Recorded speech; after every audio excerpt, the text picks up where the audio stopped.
अस्सलामुअलैकुम। सर्दियों का आगाज़ हो चुका है। खांसी ज़ुकाम फ्लू बहुत ही ज़्यादा है।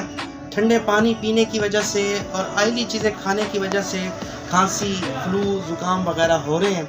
तो हमें चाहिए कि हम थोड़ा एहतियात करें, परहेज़ करें। मौसमी तब्दीली की वजह से ये जो है मसाइल दरपेश आ रहे हैं। आप देख सकते हैं बड़े अच्छे सिरप हैं खांसी के लिए। हम ये सिरप इस्तेमाल कर सकते हैं बलगम वाली खांसी के लिए, खुश्क खांसी के लिए बड़े अच्छे जो है ब्रांड हैं। तो हमें चाहिए कि सर्दी चूँकि स्टार्ट हो चुकी है, हम मास्क लगा के रखें और एहतियात करें। जज़ाकल्लाह।